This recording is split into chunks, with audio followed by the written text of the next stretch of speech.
Tears of the Moon, Flames of the Night. Prologue, a room full of tears. The moonlight slipped quietly through the curtains, painting the room in pale silver. A little girl sat curled on the floor, her knees tucked to her chest, her small hands clutching the corner of a blanket as though it could shield her from the weight of the world. Her name was Lyra Solace. She was 7 years old, and tonight, she learned that the world could be cruel. That it could take everything you loved and leave you with nothing but silence. Through the thin walls of her room, she could still hear the muted voices of adults outside, low and serious, talking about arrangements and accidents and so tragic. Every word sounded like it was wrapped in glass, sharp and cold. Her parents were gone. Her father's laugh, the one that filled the house on weekends. Her mother's hands, always smelling of lavender as they brushed Lyra's hair. Gone.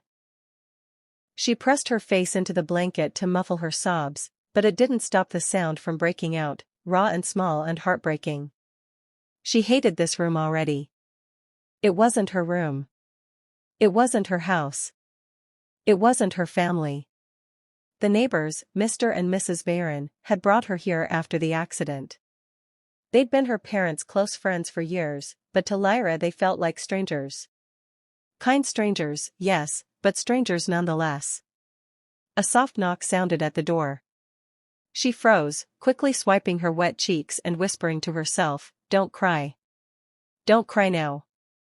The door opened anyway, and someone stepped in, not Mrs. Barron, but him. The boy she'd seen at school before. The boy whose name she already knew but never dared to say aloud. Cale Barron. He was tall, even for 12, and carried himself with a kind of quiet confidence that made everyone notice him. His dark hair fell messily into his eyes, and his shirt sleeves were rolled up carelessly. He didn't smile at her. He didn't kneel or offer her a hand like grown-ups did. Instead, he leaned against the doorframe and crossed his arms. "You're loud," he said simply. Lyra stiffened. She lowered her gaze, ashamed, and mumbled, "Sorry." He stared at her for a moment longer, then stepped into the room. His footsteps were soft but sure. He crouched in front of her and looked at her directly for the first time. Her breath hitched. She had never been this close to him before, never close enough to see that his eyes were the color of storm clouds, dark and cold, yet somehow, full of something she couldn't name. "You're crying," he observed, though it was obvious.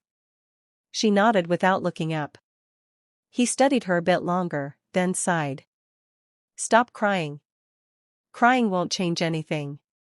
It was the kind of thing that should have hurt, but his tone wasn't cruel. It was flat. Blunt. Like someone who didn't know how to say the right things but thought he should say something anyway. She wiped her cheeks clumsily, trying to obey him, though the tears wouldn't quite stop. I miss them," she whispered finally. Cale didn't answer at first. Then, after a pause, he reached out and, awkwardly, draped his jacket around her shoulders. "They wouldn't want you to look so pitiful," he said, his voice quiet now. Lyra glanced at him then, startled by the unexpected gentleness in his words. "I'm not pitiful," she muttered, clutching the jacket anyway. His lips curved just slightly, not a smile, exactly, but close. "That's better," he murmured. For a long time, he didn't leave. He simply sat on the floor beside her, not saying anything, just staring at the moonlight spilling across the rug. It was strange. She thought she'd feel more alone here. But with him sitting quietly next to her, it didn't hurt quite as much. She dared a tiny glance at him again and thought, even then, even at 7, that he was the most beautiful thing she had ever seen. She tucked that thought away deep inside her heart, where no one could find it. Where even he wouldn't see it. And in the silence of that room, with her small hands clutching his jacket and his stormy eyes staring at the moon, she made herself a promise. One day, she would be strong enough that he wouldn't just notice her because she was crying. One day, she would make him see her, really see her. That night, she cried herself to sleep, but when she woke the next morning, her tears had dried. And the boy she already loved without knowing what love meant had already left for school. Years later, she would still remember the way the moonlight fell on him that night. And how she thought, foolishly, that he would always be the one to save her. But she was wrong. Because the boy who gave her his jacket that night would one day break her heart into pieces. And another man, darker than night and more dangerous than the storms in Cale's eyes, would come to put those pieces back together. New Moon. End of prologue. Chapter 1, The Banquet of Shattered Dreams. The Varon estate glowed like a jewel under the night sky, every window lit with warm golden light, every corner buzzing with laughter and music. Cars lined the grand driveway, valets in crisp uniforms bowing as guests stepped out, dressed in shimmering gowns and tailored tuxedos. Inside, the air was thick with the scent of roses and expensive wine. Tonight was no ordinary night. It was the 50th wedding anniversary of Harold and Marianne Varon, a celebration that had attracted the most elite families in the city, business tycoons, politicians, and celebrities alike. But amidst all the glamour and glimmer, Lyra Sala stood quietly at the edge of the room, her hands clasped in front of her, feeling entirely out of place. She hadn't been here in years. The chandeliers above her sparkled, but she felt none of their warmth. Her gown, a floor-length white satin dress that clung gracefully to her figure, drew several appreciative glances from passing men. Yet her thoughts were elsewhere. Her heart was hammering in her chest because of him. Cale Varon. Her brother. Her heartbreak. She hadn't seen him in 3 years, not since the night she boarded a plane and left everything behind. For 3 years she'd buried herself in work, earning a name that echoed across continents. Medical goddess, they called her now. Some even claimed her hands could cure the incurable. But none of that brilliance, none of that praise, could prepare her for seeing him again tonight. The moment came suddenly, a ripple went through the crowd as the doors at the far end opened, and a hush fell over the room. He walked in like a storm wrapped in silk. Cale Varon. His tall frame carried itself with effortless command, his midnight suit perfectly tailored to his broad shoulders, his dark hair slightly tousled in that way he'd always worn it. But it wasn't just his looks. It was his presence, the way conversations faltered when he passed, the way eyes followed him. And he wasn't alone. On his arm was a woman. She was beautiful, in the way fine art is beautiful, polished, expensive, deliberate. Her gown shimmered like starlight, her hair pinned in a perfect chignon. Cale's fiancé. Lyra felt her breath catch in her throat. She couldn't move. Couldn't look away. She watched as he guided the woman through the crowd, stopping to greet his parents at the center of the room. He didn't notice her, not yet, and for a moment, she was grateful for the anonymity. But then Harold Varon raised his glass and announced to the guests, "Everyone, please raise your glasses to celebrate not just our golden anniversary, but also the engagement of our son, Cale, and his lovely bride-to-be, Celine." A chorus of applause filled the room. Lyra stood frozen as Cale wrapped an arm around Celine's waist, pulling her closer as the cameras flashed.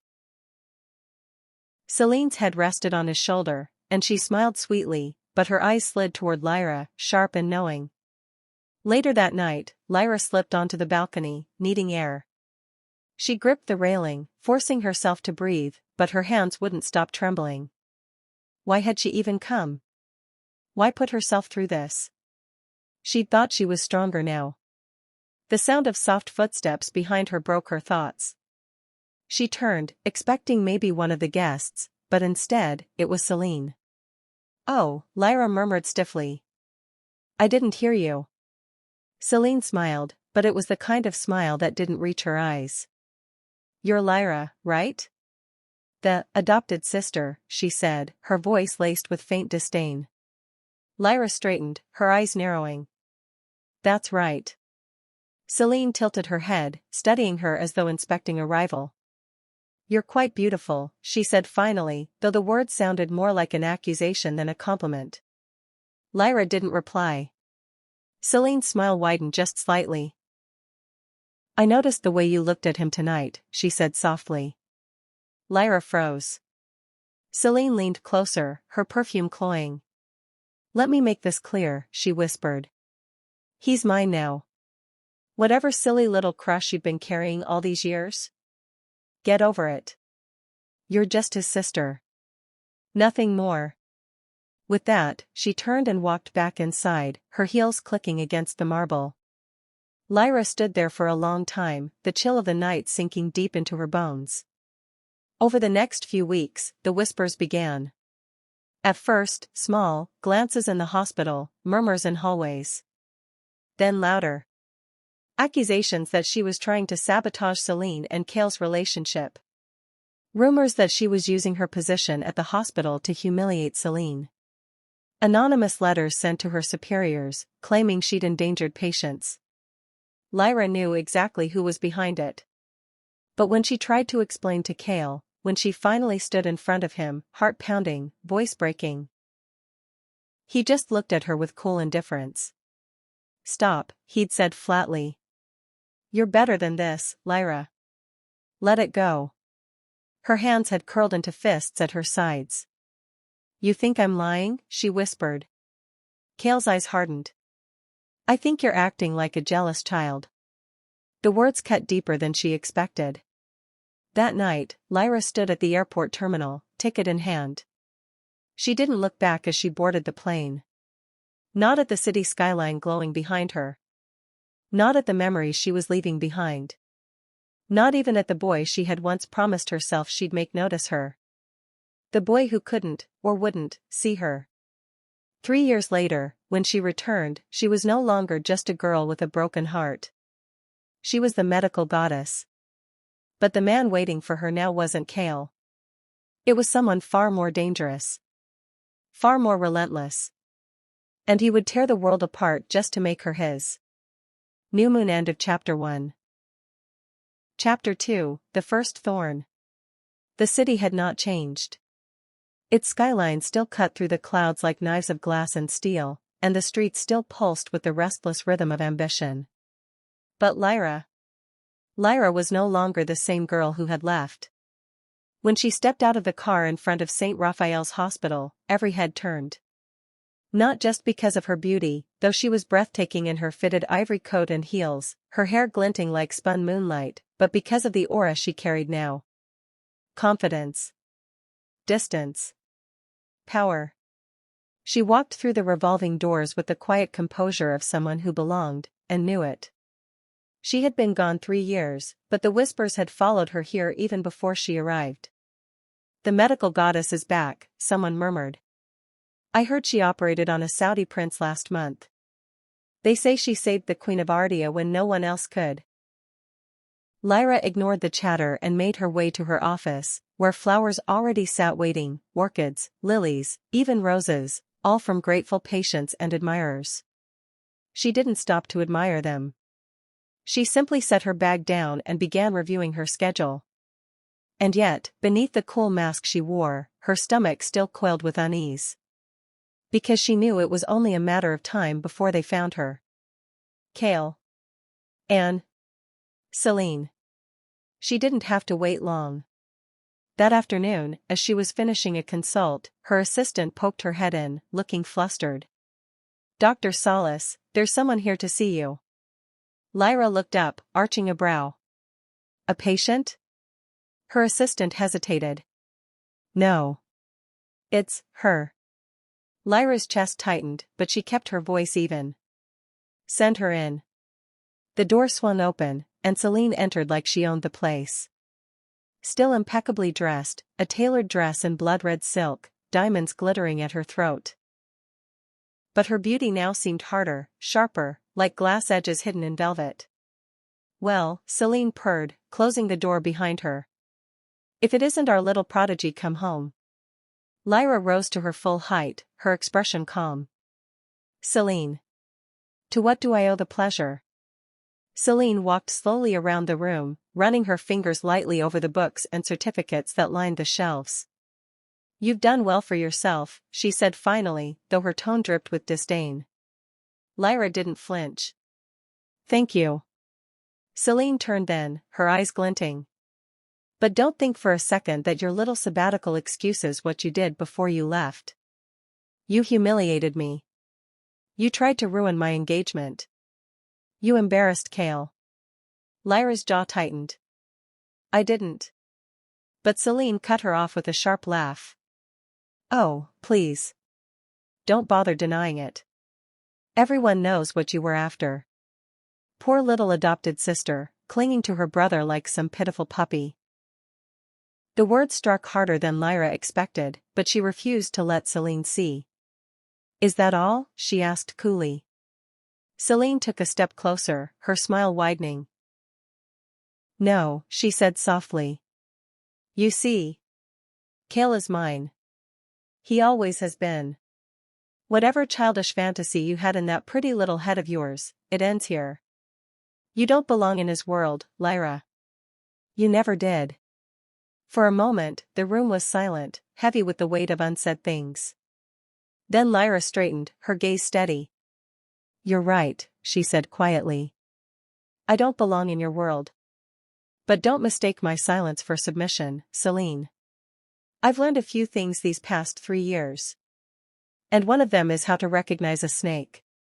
Celine's eyes narrowed, but before she could retort, Lyra moved to the door and opened it. Now, if you'll excuse me, I have actual work to do. Please see yourself out. Celine glared at her for a long beat before finally sweeping past her and out of the office, her heels clicking sharply against the marble. But that was only the beginning. It started small, papers disappearing from her desk, critical reports misplaced. Then larger.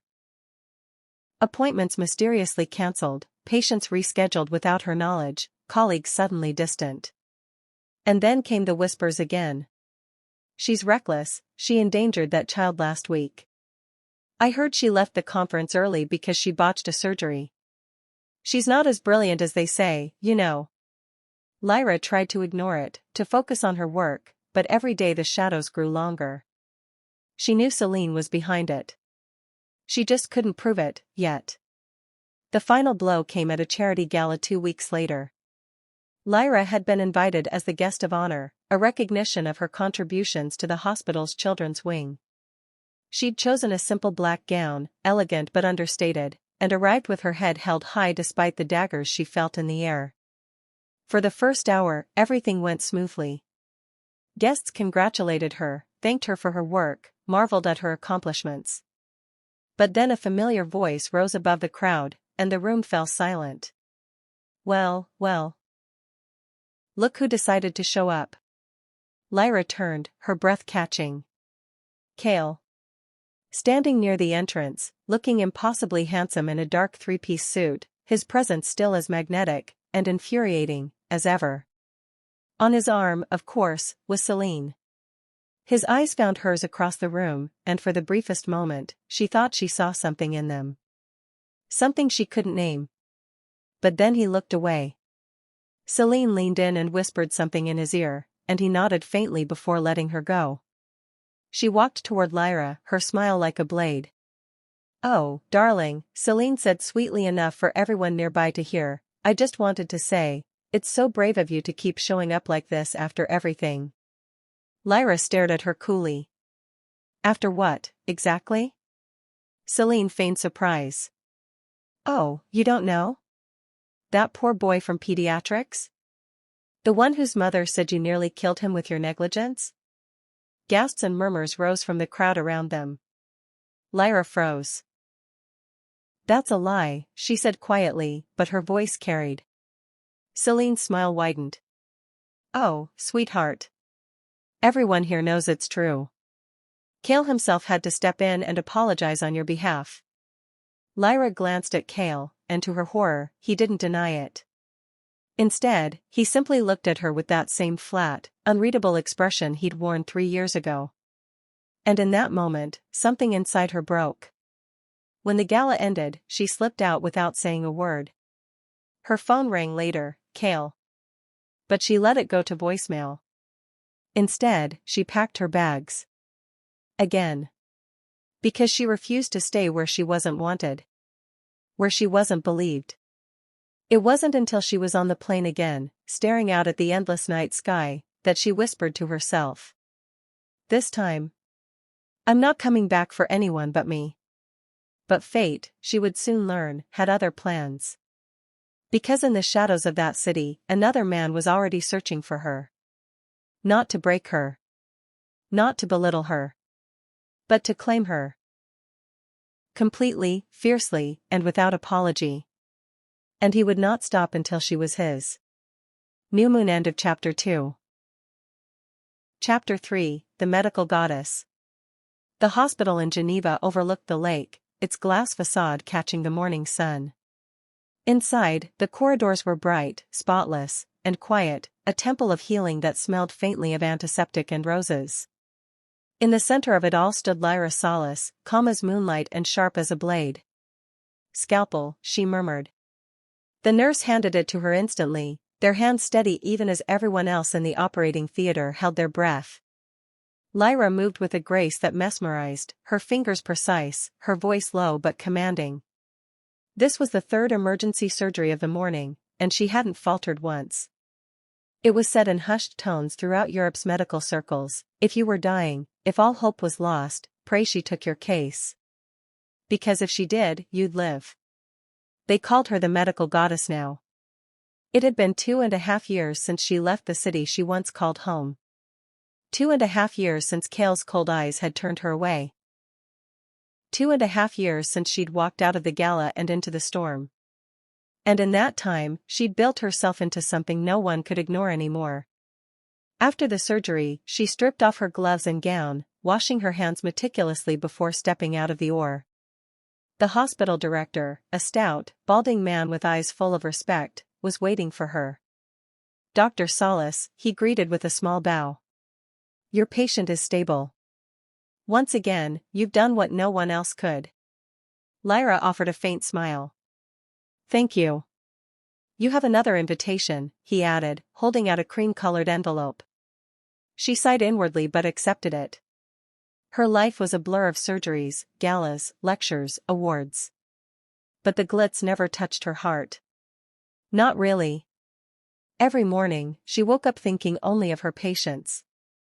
Every night, she went to bed alone, no one to notice how tired she really was. But that was fine. Better than letting anyone close enough to hurt her again. It wasn't until later that evening, in her quiet apartment overlooking the lake, that she opened the envelope. It was a formal invitation to a medical conference in Florence, one of the most prestigious in the world. Nothing unusual. Except, at the bottom of the page, scribbled in black ink was a single line. "Your attendance is not optional. We'll meet there. Ian." Lyra blinked at the note, her brows drawing together. She didn't know anyone with those initials. But something about the handwriting, bold, slanted, confident, sent a strange chill down her spine. She set the invitation aside, dismissing it as some overeager colleague's idea of humor. But she couldn't quite shake the feeling that someone was watching. Florence was beautiful that time of year, narrow streets alive with music and flowers, the air warm and fragrant. The conference itself was held in a converted palace, the chandeliers glittering above hundreds of the brightest minds in medicine. Lyra arrived in a pale blue gown, her hair pinned back, and as always, people turned to watch her pass. She moved gracefully through the crowd, accepting congratulations, answering questions, but she felt it again. That gaze. Someone watching her from the shadows. Later that evening, after she delivered her keynote speech and slipped away from the noise, she found herself alone in one of the palace's quiet gardens. The fountain burbled softly nearby. The scent of jasmine hung in the air. She closed her eyes, just for a moment, letting herself breathe. "You're even more beautiful in person," a deep voice drawled behind her. Her eyes snapped open. She turned, and froze. Leaning casually against the marble balustrade was a man who looked like he'd been carved from the same stone. Tall. Broad-shouldered. Dressed in an impeccably tailored black suit, his tie loose at the collar. His hair was dark, his jaw sharp, and his eyes glinted like obsidian under the moonlight. Elier Nightwind. She didn't know how she knew, but she did. "You're Ian," she said quietly. His lips curved into a faint, wicked smile. "Elier," he corrected. Only you get to use my name. Lyra's brows lifted, unimpressed. How charming. And you are. He pushed off the balustrade, walking toward her slowly, like a predator circling its prey. I'm the man who's been looking for you, he said simply. She took a deliberate step back. Why? He stopped just in front of her, close enough that she could feel the heat radiating off him, but not close enough to touch. My mother, he said, his tone suddenly serious. She's dying. They all say it's incurable. But I don't believe in that word. Not when it comes to you. Lyra's eyes narrowed. You've got the wrong idea, she said. I'm not a miracle worker. He chuckled, a dark, rich sound that sent a strange shiver down her spine. Everyone else seems to think you are, he murmured. She lifted her chin. Even if I could help her, you have no right to demand anything from me. Demand? His eyes glinted with amusement. Oh no, Lyra. I don't demand. I persuade. She stared at him for a long moment before shaking her head. You're wasting your time. But as she turned to leave, his voice followed her. You can walk away if you want. But I don't give up that easily. You'll come around. They always do. She didn't stop, didn't look back. But her heart was beating faster than it should have. Over the next week, he kept showing up. At her hotel. At the hospital. At a charity auction in Paris where she was supposed to speak. Always with that same calm, assured presence. As though the entire world bent to accommodate him. And each time, he'd offer.